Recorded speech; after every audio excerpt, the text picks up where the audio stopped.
Olá pessoal, boa noite. Como é que vocês estão? Tudo joinha aí?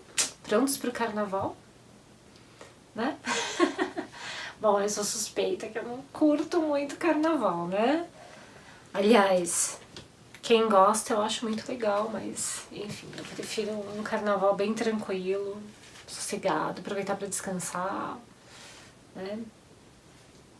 Bom, a gente fez aí alguns pulos nas disciplinas aí em relação ao Freud.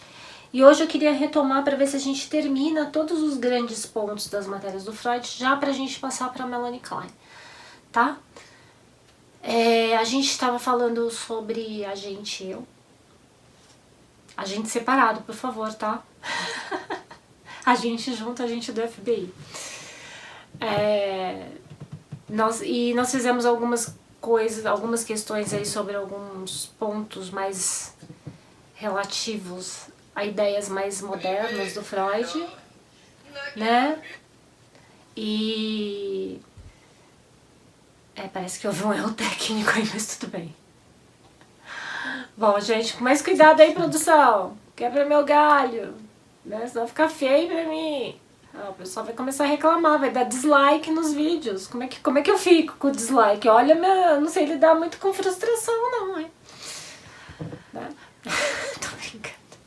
Acontece. Vamos lá. Então a gente tá falando... Vamos voltar à ideia do libido, porque eu quero falar das fases psicossexuais para depois... talvez caracterizá-las, não sei, ou só para dizer como é que pra gente poder falar depois do complexo de Édipo, que é o ponto central, onde em geral todas as análises elas, né, convergem. Né? Esse caminho da libido, ele é interessante porque ele começa justamente quando o bebê começa a ser amamentado. Então vamos pensar, onde a libido entra? Uau! Pela boca! Tem gente recebendo mensagem aí, né? Pela boca, então entra pela boca. Então a gente tem fase oral, né? Então é quando o bebê leva tudo pra boca. Legal, Piaget também, eu acho que fala isso, não sei. Nossa, nem gostava muito de Piaget na escola, na faculdade, ó, olha só. Eu me infantilizando aqui, né? Eu na fase oral, falando de escola. Aliás, na escola já não é mais fase oral também, né? Esquece. Tô fazendo uma loucura. Meu id hoje tá meio perverso comigo. Tá me levando para umas simulações erradas. Mas tudo bem. Então vamos pensar, esse libido entra pela boca, quando a mamãe amamenta o bebê, quando tudo ocorre normalmente, né? Causa algumas fixações, acho que nós falamos disso, né? E gera aquelas questões de caráter. Né, caráter oral, caráter anal, quando a libido desce pro ânus, quando a criança começa a brincar de segurar os esfíncteres, isso já com 18 meses, né, e é quando a gente tem que tirar as fraldas do bebê. Por isso que é tão importante fazer anamnese aí com mãe de criança, para poder saber a idade que o bebê, né, a idade na qual foram retiradas as fraldas do bebê, né. Por quê? Porque a gente vai entender muito como é que essa criança vai lidar com o mundo, se ela é mais infantilizada, se ela tá mais madura, mais imatura, né? Essas coisinhas assim. E... quer dizer, depois da libido passar, vamos voltar pra boca, pro ânus, onde a gente tem a fase anal, essa libido, ela vem pro falo, que é a fase fálica. Falo vale tanto para menino que usa azul quanto para menina que usa rosa. Ou tanto faz, gente. Menino, eu adoro menino usando amarelo, adoro menino usando rosa. Isso não define gênero, por favor. O falo não define gênero. Por quê? Porque todas as crianças esperam que o falo apareça. Falo é poder. Então é a fase onde a criança vai começar a sentir que ela pode poder sobre o mundo alguma coisa. Então é o verbo poder no sentido estrito da palavra poder, né? Que depois, infelizmente, houve alguns transtornos aí nessa civilização e esse poder fálico se transforma em machismo, né? onde o homem goza através do falo, do poder.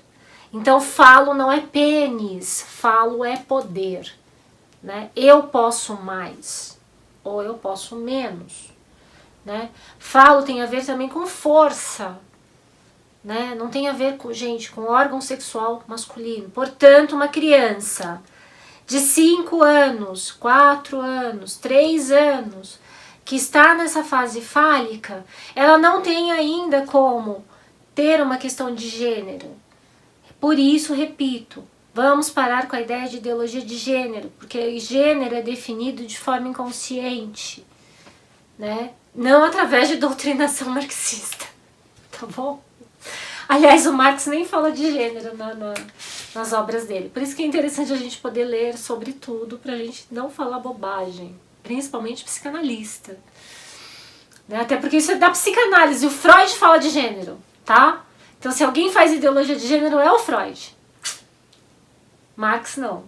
Doutrinação marxista não tem nada a ver com doutrinação freudiana. Aliás, nenhum dos dois faz doutrinação. Vamos deixar isso de claro.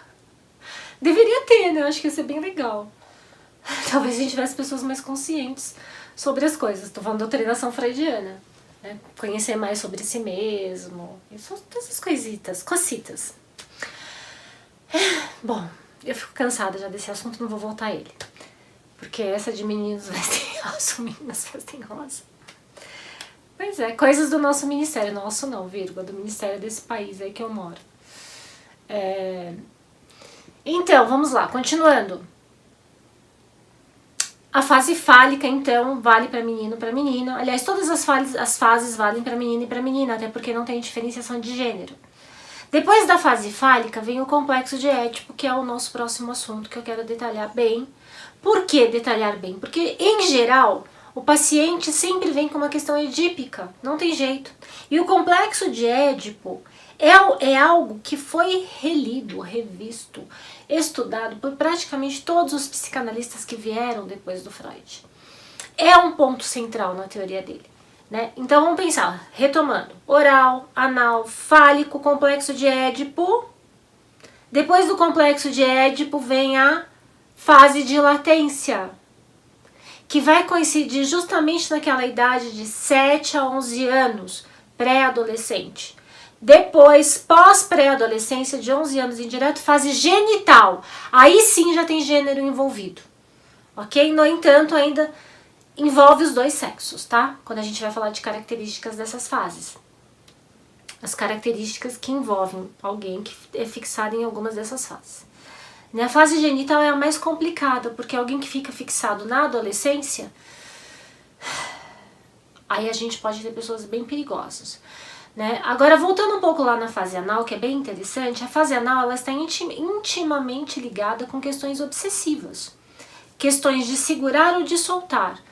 Né? Então, se a gente fala de um caráter obsessivo, a gente está falando de alguém que tem muita dificuldade em liberar situações, em deixar as coisas fluírem. Aquela pessoa que é muito controladora, aquela pessoa que gosta de ter a posse das coisas, das pessoas, das situações, e às vezes não está conseguindo controlar nem a própria casa.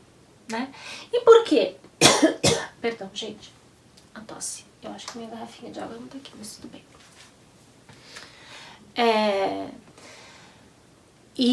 Mas o que acontece exatamente com a criança na fase anal?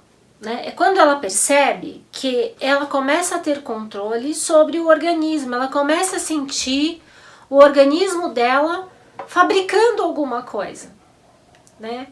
Que é o cocô. Quem diz que cocô não pode ser uma obra de arte? Pode. Ai, água, vou pegar. Obrigada. Né? Não é verdade? Olha que fofo, gente, não é lindo? My drink. É rosa, tá? De menina. Então,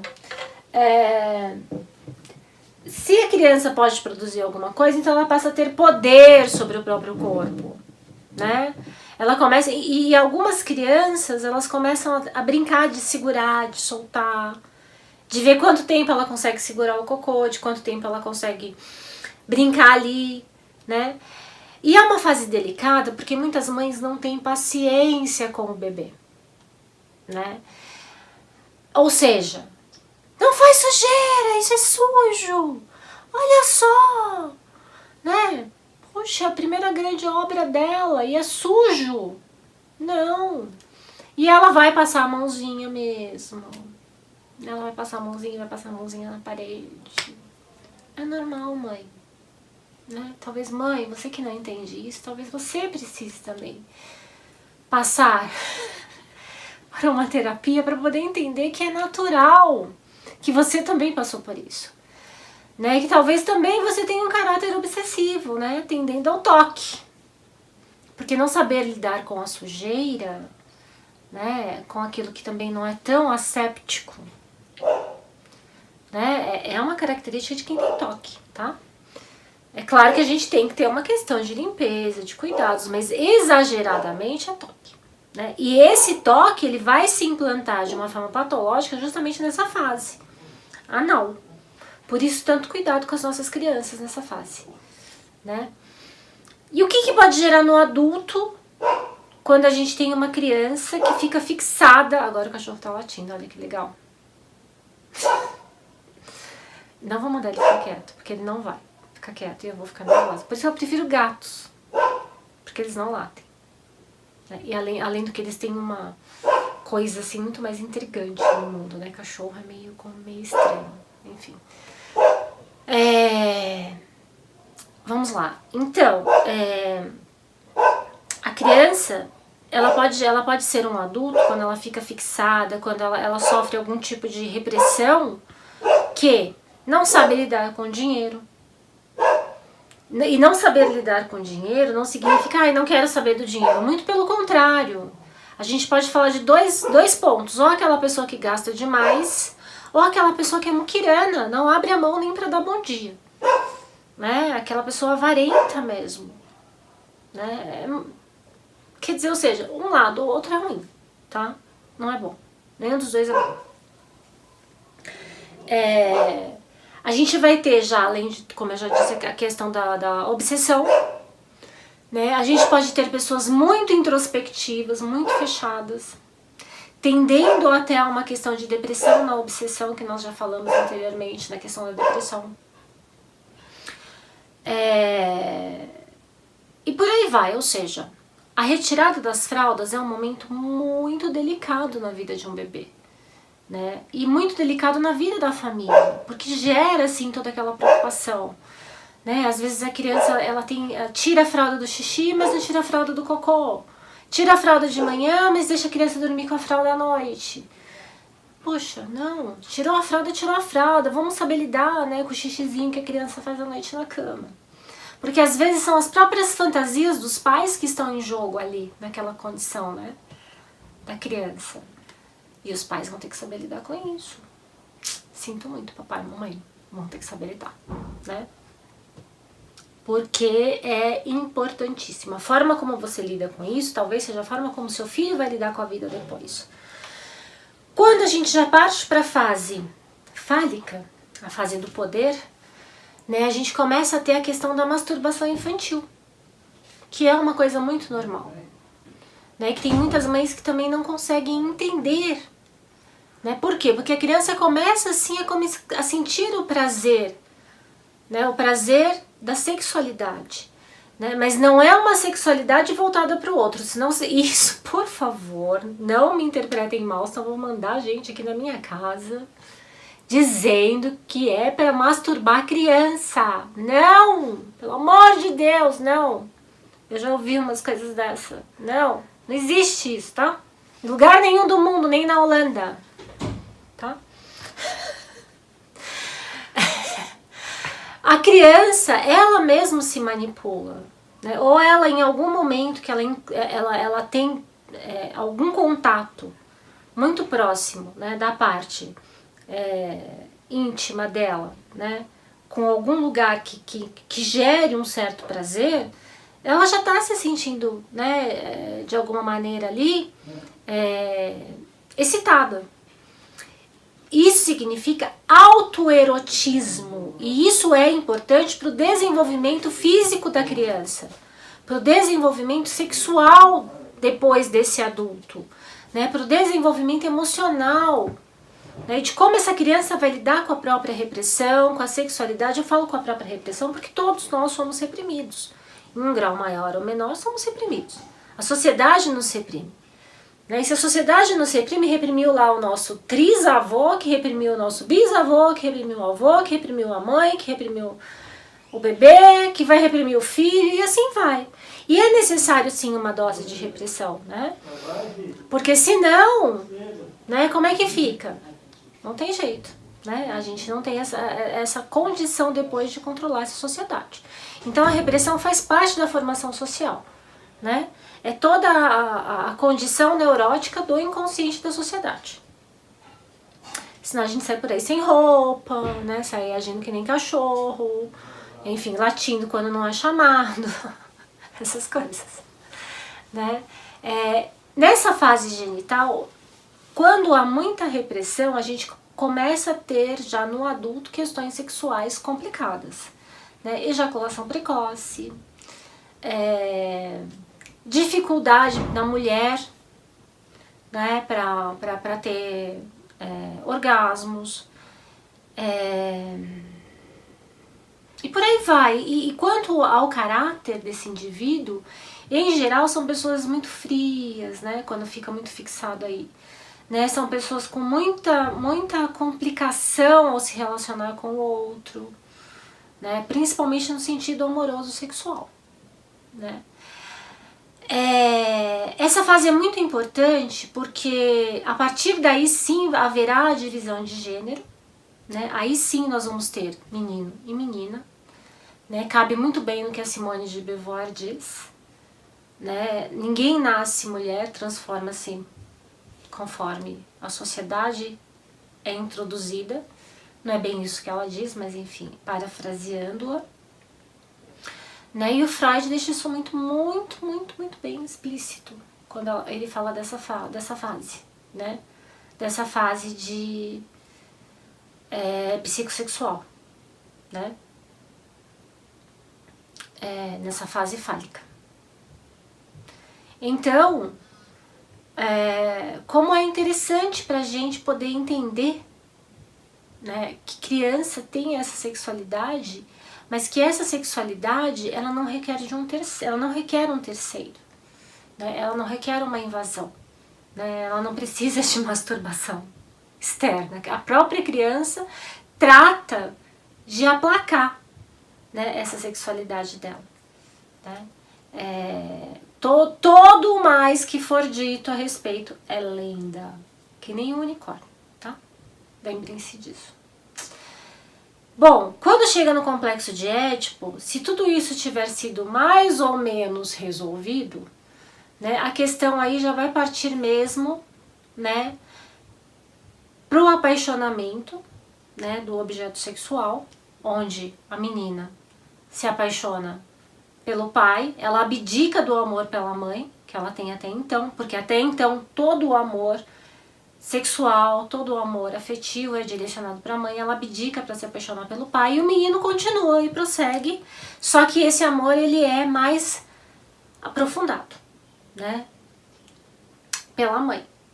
E dentro do complexo de Édipo também a gente vai ter o complexo de castração, né, onde há a imposição da lei, onde, como eu falei no começo, brincando, as pessoas têm que ser frustradas e entender que o mundo não está ali aos pés delas, né? Elas têm que passar sim por frustrações, né? Até para que elas entendam que nem tudo acontece a tempo e a hora, né? Que hoje na nossa sociedade em ultra velocidade as pessoas parecem que não têm muita paciência para esperar, né? E eu penso que isso vem muito de casa, tá? Isso vem muito dessa fase aí de castração, onde as coisas não ocorrem como tem que ocorrer. Todo complexo de Édipo se dissolve? Sim, todo complexo de Édipo se dissolve.